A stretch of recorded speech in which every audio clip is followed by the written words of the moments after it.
Hello everyone. चलिए आज हम लोग मोस्ट प्रोबेबल क्वेश्चंस में नेक्स्ट चैप्टर देखेंगे, दैट इज़ पीरियोडिक टेबल।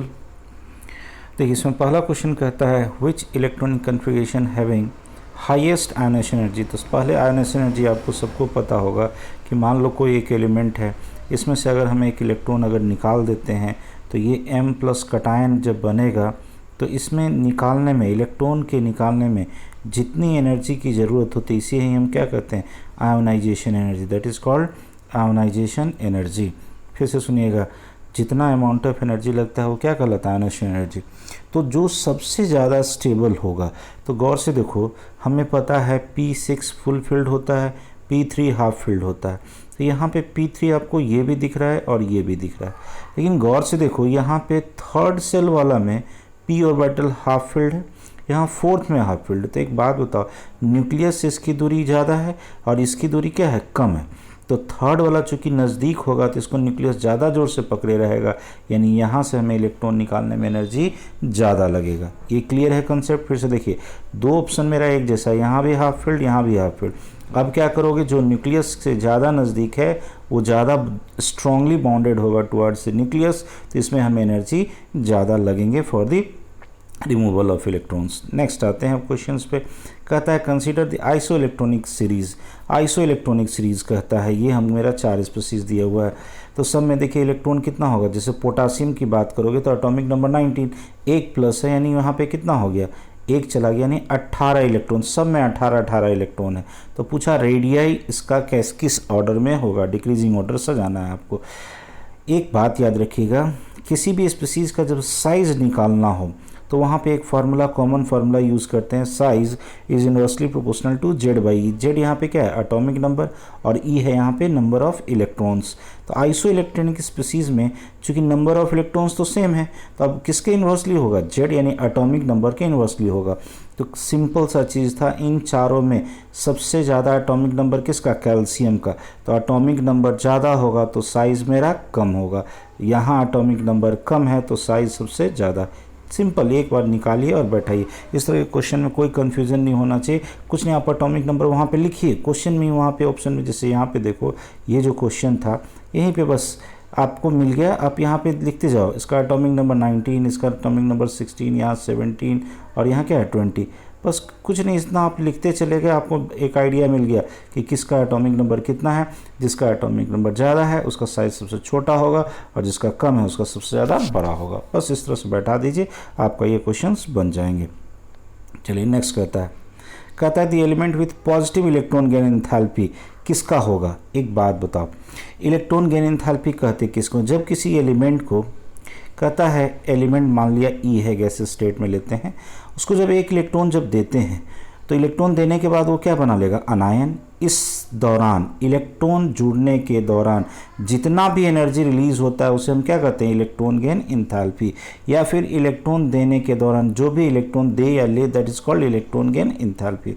अब एक बात बताओ, कोई पहले से अगर स्टेबल है वो अनस्टेबल होना नहीं चाहेगा, तो नोबल गैस में क्या होता है, उसके पास ऑलरेडी स्टेबल इलेक्ट्रॉनिक कन्फिगरेशन होता है। जैसे यहाँ पे आपका एग्जांपल था कौन, नियोन।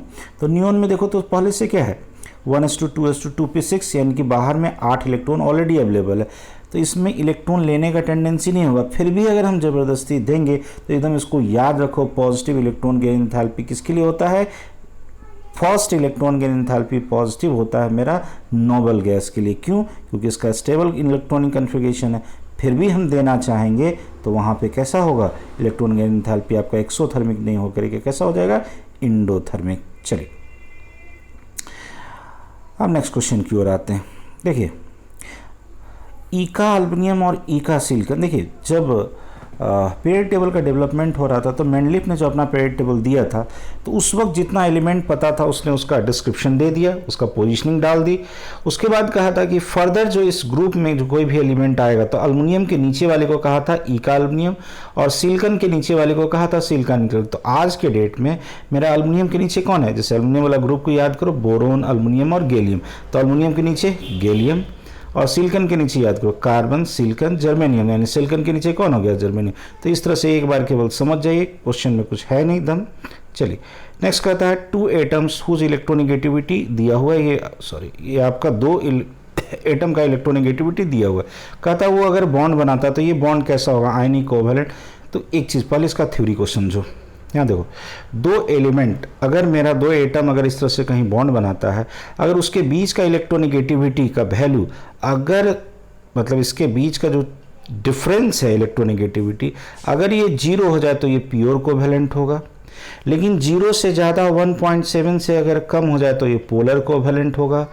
और अगर 1.7 से इलेक्ट्रोनेगेटिव इस डिफरेंसेस वैल्यू ज़्यादा हो जाए तो ये आयनिक होगा। इस डाटा को आप याद रखिएगा। अगर 1.7 के एक्यूरेटली सेम होगा तो 50% आयनिक और 50% कैसा होगा, कोवैलेंट।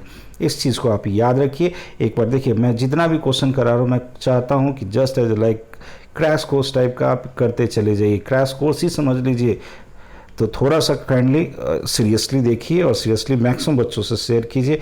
हम आपका पूरा का पूरा चैप्टर एक तरह से रिवीजन हो जाएगा और टोटल अच्छे अच्छे क्वेश्चंस मैं करा दे रहा हूँ। चलिए नेक्स्ट आइए। तो यहाँ पे क्या था, इलेक्ट्रोनेगेटिविटी का वैल्यू बोलो 3 और 1.2 कितना हो गया, 1.8। 1.8 वैल्यू कितना है, 1.7 से ज़्यादा है, यानी कि ये कैसा हो गया मेरा प्रीडोमिनेंट आयनिक, मतलब ये आयनिक होगा। चलिए नेक्स्ट क्वेश्चन आते हैं। कहता है the electronic configuration of outer most and penultimate shell is, ये दिया हुआ है। जहाँ पे बोला n मेरा 4 है और x का वैल्यू 5 है, यानी कि n है मेरा यहाँ पे 4/2 और यहाँ पे x बराबर 5 है, यानी यहाँ पे हो जाएगा 3d5। ऐसा इलेक्ट्रॉनिक कन्फिग्रेशन। तो पूछा कि टोटल नंबर ऑफ प्रोटॉन मेरा कितना होगा। एक बात बताओ, यहाँ पे जब मेरा 4s2 मिल गया n का वैल्यू तो ये 3d5 होगा। एक बात बताओ, हम अगर इलेक्ट्रॉनिक कन्फिग्रेशन अगर लिखे होंगे तो आपको याद होगा 4s2 तक 20 हो जाता था, 20 और 5 25, 25 किसका होता है, मैंगनीज का, वो मिल गया आपको 25, यानी एटॉमिक नंबर 25, यानी प्रोटॉन भी कितना होगा, 25। क्लियर है क्वेश्चन। चलिए नेक्स्ट आते हैं। कहता है इंक्रीजिंग ऑर्डर ऑफ डेंसिटी, याद रखिएगा ये सबसे कन्फ्यूजिंग क्वेश्चन है और शायद एक साल 2 साल पुराना ये नीट का भी क्वेश्चन है। याद रखना, इसमें एक ही गड़बड़ी होता है अल्काली मेटल में, सोडियम और पोटासियम में। देखो, जब हम ऊपर से नीचे आते हैं तो जनरली डेंसिटी क्या होता है, बढ़ता है। जनरली डेंसिटी बढ़ता है, ऊपर से नीचे आते हैं तो डेंसिटी में ना बढ़ता है, क्योंकि मास भी बढ़ता है, वॉल्यूम बढ़ता है, बट मास ज़्यादा बढ़ता है। लेकिन सोडियम और पोटासियम के केस में ये एक एक्सेप्शन है, यहाँ पे मैंने स्टार मार्क कर दिया है। याद रखना क्या है कि जैसे क्या होता है, lithium, sodium, potassium, rubidium, caesium, ऊपर से नीचे आ रहे हैं तो डेंसिटी बढ़ रहा है। लेकिन सोडियम पोटासियम में केस उलट जाता है, सोडियम ज़्यादा हेवियर हो जाता है किससे, पोटासियम से। तो यही याद रखना है आपको, sodium is heavier than potassium. ये कुछ स्टेटमेंट अगर आप 2 बार सुन भी लीजिए ना तो याद हो जाएगा, वो डायरेक्ट क्वेश्चन कहीं ना कहीं लग जाता है। चलिए नेक्स्ट क्वेश्चन पे आते हैं। अब कहता है electronic configuration of transition element, आपको जानना है ट्रांजिशन एलिमेंट का इलेक्ट्रॉनिक कन्फिग्रेशन। एक बात बताओ, तो जब भी इलेक्ट्रॉनिक कन्फिग्रेशन का बात होता है, यहाँ पे तो खैर हमने इसको मार दिया, कैसे मारा है वो चलिए समझेंगे हम लोग। तो सबसे पहले filling of electrons according to aufbau principle, ये चीज़ आपको बनाना सीखना चाहिए। कैसे, तो ये 2 बार नहीं, 5 बार नहीं, 10 बार पढ़ने के दौरान तो हम आपको पूरे केमिस्ट्री में, जहाँ हम जब क्लासरूम का टीचिंग करते हैं तो क्लासरूम में कम से कम ये हम 10 बार सिखाते हैं। देखिए, मेरा ऐसा मानना है कि बेसिक लोग को क्लियर बड़े अच्छे से रहना चाहिए। अगर आप मेहनती हैं तो जेई के आपसे एडवांस भी नहीं छूटेगा, बस थोड़ा सा आपका बेसिक्स पहले क्लियर हो। लोग बेसिक्स ही नहीं करते हैं और हाँ उनका तो बहुत ज़्यादा उड़ने लगते हैं। तो आप लोग सबसे मेरी एक रिक्वेस्ट है, काइंडली सबसे पहले बेसिक क्लियर करो। देखो बेसिक्स में कैसे सोचते हैं इस तरह के इलेक्ट्रॉनिक कन्फिग्रेशन को, बोलो। जैसे अभी तक जितना मुझे पीरियड टेबल में पता है, पीरियड कितने होते हैं, 7। इसको पहले समझ जाओ, पीरियड कितने होते हैं, 7। और हर पीरियड एक सेल को रिप्रेजेंट करता है, ठीक है। तो यानी 7 सेल हुआ, हर सेल में सब सेल होगा, क्लियर है। तो सब सेल जैसे आपका पता होगा, अजीमुथल क्वांटम नंबर कहता है कि जितना जो नंबर ऑफ सेल है उतना ही नंबर ऑफ सब सेल होगा। यानी पहला में 1 S, दूसरा में 2 S और P, तीसरा में 3 SPD, चौथा में 4 SPDF, पांचवा में 5 एकदम होगा। भविष्य में अगर एलिमेंट की डिस्कवरी होगी तो होगी, बट अभी तक हमको रिक्वायरमेंट नहीं है तो हमने F पे ही रुक गया, क्योंकि मेरा 4 ही ब्लॉक है, F ब्लॉक तक अभी एलिमेंट है। छठा में 6 भी हो सकता है, बट हम अभी ज़रूरत नहीं है, हम नहीं लिए। तो क्या किए, जैसे बढ़े थे वैसे घट जाओ, ठीक है। अब मैक्सिमम कहाँ तक आना है, 7 तक। तो इस तरह से एक बार लिख करके और क्रॉस काटना से, काटने का तरीका भी देखो, काटने का तरीका नीचे से काटना, देखना यहाँ मैं जैसे काट रहा हूँ इस तरह से घर में 2 बार 3 बार कोशिश प्रैक्टिस करो। इस तरह से आप नीचे से काटोगे तो एकदम वो, अब आपको इलेक्ट्रॉन कहाँ से भरेगा, सबसे पहले 1s। तो ये जो फुलफिलिंग का तरीका है, बाउर प्रिंसिपल क्या कहा था कि जिसकी एनर्जी सबसे कम होगी इलेक्ट्रॉन सबसे पहले वहाँ जाएगा उस ऑर्बिटल में, तो सबसे कम किसकी है, 1s की। इस तरह से वो फिलिंग्स करते भरता चला जाता है। अब आते हैं हम कि डी ब्लॉक एलिमेंट का इलेक्ट्रॉनिक कन्फिगरेशन क्या होगा। एक बात बताओ, डी में अगर जाएगा तो सबसे पहले मान लो 3D में गया, तो 3D जाने से पहले गौर से देखो तो वो कहाँ चुका था, 4s में। इसका मतलब 3D में जाएगा उससे पहले 4s में, तो आउटर मोस्ट क्या हुआ, अगर मान लो ns अगर लिखते हैं तो उसके अंदर वाला d में लास्ट इलेक्ट्रॉन जाएगा, यानी कहाँ जाएगा, n-1d में। ठीक है, d में कहाँ से कहाँ तक हो सकता है, 1 से लेके 10 तक। और ns में चूंकि यहाँ पे देखो 0 कहीं कहीं नहीं भी मेंशन रहता है, लेकिन जब आप पढ़ेंगे आगे ढेर सारा एलिमेंट देखेंगे तो अपने एक्स्ट्रा स्टेबिलिटी के लिए वो कहीं कहीं पे s में इलेक्ट्रॉन नहीं दे करके d में शिफ्ट कर लेता है। तो 0, 1 या 2 यहाँ पे कुछ भी संभव हो सकता है, क्योंकि s में मैक्सिमम इलेक्ट्रॉन कितना, 2। तो ये चीज़ सीखिए फिर से, सबसे पहले इलेक्ट्रॉन कहाँ चला गया, ns में, फिर आया 3D में, तो कहाँ गया, n-1d में। तो इसी तरह से अगर हम f का देखेंगे, यहीं पे सीख लो f का भी, f का सबसे ज़्यादा पूछा गया क्वेश्चन। यहाँ देखो जैसे मान लो 4f में आता है, तो 4f से पहले वो कहाँ चला गया, 6s में। यानी कि अगर हम 6s को लिखते हैं ns2, ठीक है, तो f मेरा क्या लिखाएगा, n-2। यहाँ देखो n बराबर 6 हो गया, तो 4 है तो यानी कि वो क्या लिखाएगा, n-2 f के लिए। तो d के लिए क्या लिखाएगा, 5d, d के लिए क्या लिखाएगा, 5d, यानी n-1d। मेरा फिर से बात सुनिएगा, फिर से सुनिएगा, f में जाने से पहले वो कहाँ चला गया था, 6s में। तो 6s में चला गया, यानी कि ns2 बराबर अगर 6 है, n बराबर 6 है, तो n-2 मेरा क्या होगा, 4f। और चूंकि देखो एक्स्ट्रा स्टेबिलिटी के लिए कुछ एक इलेक्ट्रॉन ये d में धक्का दे करके भेजता है, तो d में अगर धक्का दे के भेजेगा तो कहाँ भेजेगा, 5d में। तो 5d मतलब n-1d। क्लियर है। इसको और भी एक क्वेश्चन और हम आगे लेंगे जिसमें आपको एक्सेप्शनल केस और एक्सेप्शनल का एक हम वीडियो बनाएंगे, एक्सेप्शनल इलेक्ट्रॉनिक कन्फिगरेशन का, और इलेक्ट्रॉनिक कन्फिगरेशन का भी एक वीडियो हम आपको अपलोड करेंगे, ताकि इससे आप लोगों को कोई क्वेश्चन गलत ना हो। चलिए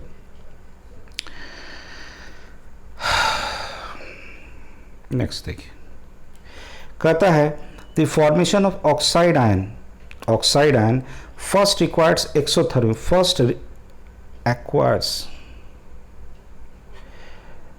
फर्स्ट मतलब यहाँ पे first exothermic and then endothermic. ठीक है, स्टेटमेंट ठीक है, यहाँ पे ये स्टेटमेंट कहीं लग रहा है मुझे गड़बड़ है। मतलब जो ऑक्साइड आयन बनता है तो वो पहला प्रोसेस मेरा कैसा होता है, एक्सोथर्मिक। आपको भी पता है जब इलेक्ट्रॉन जोड़ते हैं तो जितना एनर्जी निकलता है वो मेरा कैसा होता है, एनर्जी रिलीज होता है, so that exothermic. Second process कहता है इंडोथर्मिक हो गया। आखिर ऐसा क्यों हुआ, ये क्वेश्चन आपका, आखिर ऐसा क्यों हुआ। तो पहले देख लो यहाँ पे क्वेश्चन को देखो, क्वेश्चन में पहला इलेक्ट्रॉन जोड़े तो यहाँ पे निगेटिव है यानी एक्सोथर्मिक, जब दूसरा इलेक्ट्रॉन जोड़े तो यहाँ पॉजिटिव हो गया यानी इंडोथर्मिक। देखो ऐसा क्यों होता है, एक्सप्लेनेशन समझ लो। किसी में भी ये चीज़ आप आराम से अप्लाई करना, चाहे जिसके लिए पूछे, सबसे ज़्यादा ऑक्सीजन के लिए पूछता है। एक बात बताओ, यहाँ पे ये ऑलरेडी जब अनायन बना हुआ था, फिर से इलेक्ट्रॉन जोड़े गए तो यहाँ भी माइनस है, यहाँ भी माइनस। इस माइनस और माइनस में क्या होगा, रिपल्सन, और रिपल्सन फोर्स काम कर रहा है। फिर भी अगर हम इलेक्ट्रॉन को हम जोड़ना चाह रहे हैं, यहाँ पे फिर भी हम कह रहे हैं इलेक्ट्रॉन को जाना ही जाना है, तो इलेक्ट्रॉन को अगर वहाँ हम जोड़ना चाहेंगे, रिपल्सिव फोर्स काम कर रहा है, तो कुछ ना कुछ हमको उसके अगेंस्ट में काम करना होगा। तो चूंकि अगेंस्ट में काम करना होगा, इसलिए ये प्रोसेस मेरा कैसा हो जाता है, इंडोथर्मिक। कैसा हो जाता है, इंडोथर्मिक। चलिए यहाँ ऑप्शन देख लीजिए, O minus ion will tends to resist the addition of another electron. वो रेसिस्ट करता है फोर्स ऑफ रिपल्सन के थ्रू, इसीलिए वो कैसा हो जाता है, इंडोथर्मिक। ये स्टेटमेंट आप यूज़ कीजिए कहीं भी, ये सेकेंड इंडोथर्मिक आपका कैसा हो जाता है, वो इंडोथर्मिक। चलिए ये क्वेश्चन पीरियड टेबल का बेसिक है, लेकिन बड़ा अच्छा question. Electron affinity of halogen, देखो मेनली आपसे पूछेगा या तो ऑक्सीजन सल्फर का पूछेगा या फ्लोरीन क्लोरीन का पूछेगा।